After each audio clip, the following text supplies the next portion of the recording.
النهارده يعني مكلف بالرقابه. زيزو يلعب عرضيه في منطقه وسط الملعب، كهاتا يلعب بينيه حلوه، بينيه حلوه ولكن يعدي، عايز يعدي، مشاها على الارض لعبد الله، لمصطفى يلعب بالعرض لعبد الله، عبد الله لعبها عاليه حلوه حلوه عند زيزو. هنا مباشره وحصريا عبر شاشتكم المفضله ابو ظبي الرياضيه، عايز يستلم وياخدها دافيد اوكوتو، يلعب الكره العرضيه عند ويري، مع الكره ويري يسلم كره حلوه حلوه حلوه حلوه حلوه حلوه حلوه، اخطر كرة في المباراة للبوليس الكيني ملعب والى ضربة مرمى. شوف هنا الكرة، شوف الذكاء في تفويت الكرة من فرانسيس كهاتا على الزمالك، ياخد مبادرة على المرمى، تستحوذ من غير ما توصل المرمى، كل ما الوقت يعدي على ارض الزمالك على موعد مع شيء خطير في الملعب.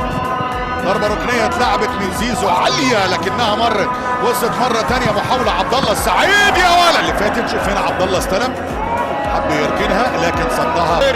يمرر مرة تانية خطيرة للبوليس الكيني، خطيرة للبوليس الكيني. كوتا مع الكرة، كوتا عدى لعب عرضية، لعب عرضية لعب اهو، عرف طريق مرمى الزمالك. وشوف الكرة العرضية لما نقل دافيد اوكوتا على الجانب الايسر بدأت خطورتهم تبقى اكتر في عدد كبير من جمهور الاهلي. زيزو يلعب الكرة، عبد الله المطلوب بهدف مقابل لا شيء على البوليس. هو حازم والامباير هو زيزو، احفظوها نقول الامباير. عاليه الكوره، جابر عمر جابر يلعب عرضيه عاليه، عمر جابر هنا شيكابالا لمس براسه، هنا المحاوله عند زيزو، سدد زيزو. النتيجه لم تتغير، تقدم الزمالك بهدف النجم الكبير عبد الله السعيد اللي يحطه بطريقه صعبه. هنا مره ثانيه تسديده يا راجل،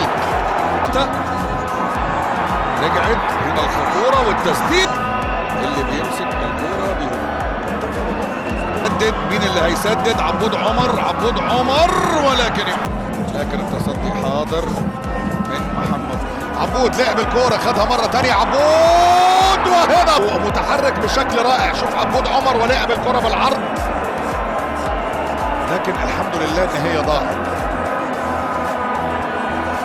منجيني هنا المحاولة وهنا الضغط مرة تانية من جديد لصالح نادي البوليس الكيني. نزل في أرضية الملعب صبحي ولكن معها صافرة النهاية من الزامبي.